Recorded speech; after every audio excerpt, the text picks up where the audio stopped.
Hai guys, gue Jasper. Hari ini gue bakal bagiin beberapa tips buat kalian pelajar atau mahasiswa yang ingin tambahin duit jajan. Oke, beberapa cara ini gue dapetin dari pengalaman gue sendiri, dari pengalaman temen gue, dan hasil googling. Oke, nggak usah panjang-panjang intronya, kita langsung aja guys. Yang pertama, jualan online. Oke, cara ini kayaknya semua orang tuh udah tahu guys. Tapi guys, mungkin masih ada beberapa orang yang masih berpikir bahwa jualan online itu membutuhkan modal yang cukup besar. Tapi sebenarnya enggak guys. Kalian bisa pakai sistem namanya dropship. Jadi intinya dropship itu kalian nyari supplier, dan contohnya itu kalau misalnya kalian mencari supplier casing HP, misalnya mereka menjual dengan harga 25.000, contoh. Lalu kalian misalnya jual tuh jual casing HP tersebut seharga 50.000 ke online atau ke teman kalian. Ketika pembeli membayar 50.000 ke kalian, baru kalian ngebayar 25.000 harga modal tadi ke supplier. Gitu, jadi kalian nggak perlu ngeluarin modal. Jadi sebenarnya keuntungan kalian adalah hasil dari selisih antara harga jual kalian ke pembeli kalian dengan harga jual dari supplier ke kalian. Jadi simple banget kan guys. Dan sebenarnya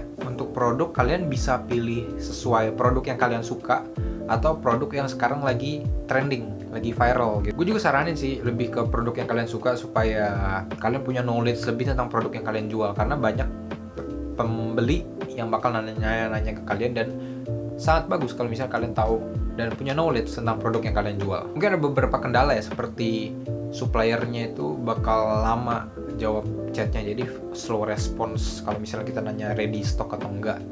Tapi ya udah, nggak apa-apa, mulai dulu aja guys. Kan nggak semua supplier itu rese kayak gitu. Lebih gampang sebenarnya kalian cari supplier itu di marketplace seperti Shopee, Tokopedia, dan lain-lain. Biasa mereka ngejual produk tersebut dengan harga lebih murah karena mereka tuh bersaing secara harga guys. Dan kalian bisa ngejual produk tersebut nggak di Shopee, nggak di Tokopedia, tapi lebih ke Twitter atau ke Instagram. Jadi sosial media di mana mereka itu bersaing harganya itu nggak ancur-ancuran guys seperti di marketplace. Kedua, jual makanan ke teman kalian, teman kelas, teman kampus, teman sekolah. Oke guys, ini sebenarnya gue simple banget guys, tapi menurut gue ada satu hambatan yang cukup berat, gengsi. Bener, itu adalah hambatannya. Dan kalau misalnya kalian bisa ngelewatin hambatan tersebut, ya harusnya cara ini bisa work dan nggak terlalu susah. Kalian bisa jual makanan apapun guys. Kalian bisa buka pre-order sehari sebelumnya. Jadi kalian bilang lagi open PO gitu, jadi sehari sebelumnya dan besoknya kalian anterin makanan yang kalian buat. Tapi kalau misalnya kalian nggak bisa masak gitu dan nggak mau repot, misalnya kalian bisa aja beli snack yang kiloan gitu, kayak makaroni, terus lidi gitu-gitu. Terus kalian belinya kiloan, terus kalian packaging lagi dengan package yang lebih kecil guys, dan jual itu kayak eceran gitu guys. Bisa juga kalian jualin makanan punya orang, terus kalian ambil untung aja, udah kayak gitu doang. Sebenarnya simple guys, tinggal kalian modifikasi aja mau caranya kayak gimana. Intinya jual makanan. Ketiga, freelance. Freelance tuh kayak kerja lepasan ya gue ngomongnya, dan itu sesuai skill kalian guys. Kalau kalian suka nulis, kalian bisa jadi content writer. Kalau kalian suka ngedit video atau suka videografi gitu-gitu, kalian bisa jadi videographer atau editor video. Jadi sesuaiin sama skill kalian, dan kalian bisa ngerjain ini itu di waktu-waktu luang kalian. Sebenarnya yang menurut gue agak susah itu adalah mencari projectnya guys. By the way, menurut gue di freelance ini yang penting adalah portofolio. Apa itu portfolio? Portfolio itu seperti kayak hasil atau apa aja tuh yang pernah kalian buat gitu guys. Misalnya kalau kalian misalnya editor atau videographer, portofolionya berupa video. Kalau misalnya kalian fotografer, portofolionya berupa foto gitu. BTW banyak website luar negeri atau dalam negeri pun yang mengakomodasi freelance dengan customer. Jadi mereka mempertemukan dua pihak itu. Salah satu contohnya adalah Fiverr. Jujur gue belum pernah pakai Fiverr sih. Jadi kalau misalnya kalian tertarik pakai Fiverr, coba cek video-video lainnya aja.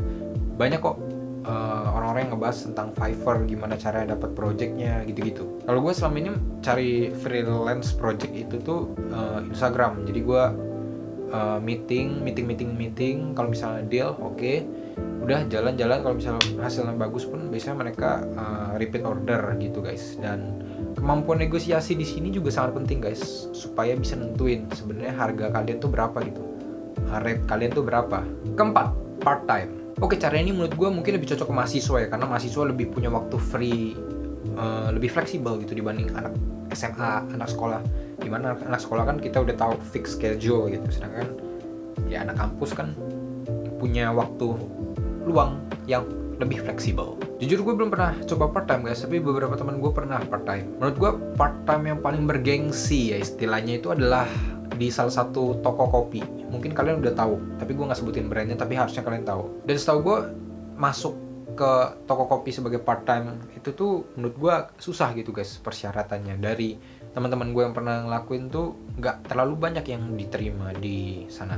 Dan gue juga punya temen yang part time di bioskop guys. Nanti gue coba interview dia buat kasih tahu gimana sih misalnya langkah-langkah part time tuh kayak gimana. Dan juga selain itu banyak juga fast food chain yang kayak ngebuka part time gitu guys. Kalian bisa misalnya langsung datang ke counternya, langsung datang ke restonya atau ke pusat gitu. Jadi tergantung perusahaannya dan company-nya. Dan biasa pembayarannya itu setahu gue tuh per jam guys, tapi ntar detailnya coba gue bahas di video lainnya. Kelima, kalian bisa ngajar. Dan saran ini mungkin gue tujuin buat kalian yang udah mahasiswa atau setidaknya anak SMA deh. Jadi kalian tuh bisa ngajar kayak adik kelas kalian gitu guys. Jadi kalau misalnya kalian mahasiswa, kalian bisa ngajar anak SMA, SMP juga bisa, SD juga bisa.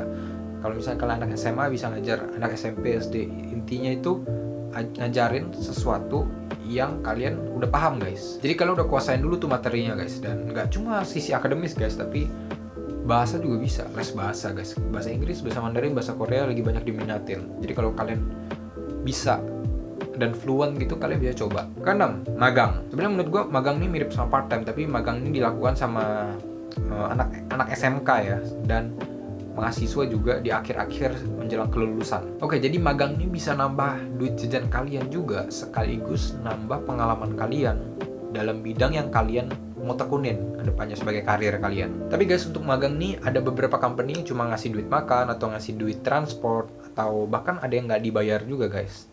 Ada juga yang dibayar full atau UMR guys. Jadi perhatikan dulu syarat ketentuannya di awal guys, supaya kalian tidak merasa terkecoh. Oke guys, gue rasa itu aja beberapa cara yang bisa gue kasih, dan sebenarnya masih banyak guys. Dan kalau misalnya kalian punya tips-tips atau cara lain, kalian bisa komen di bawah supaya bisa ngebantu teman-teman yang lain juga. Kalau kalian suka, kalian bisa like video ini, dan kalau pengen lihat video-video seperti ini untuk konten sekolah, kampus, personal development dan lain-lain, kalian bisa subscribe channel ini.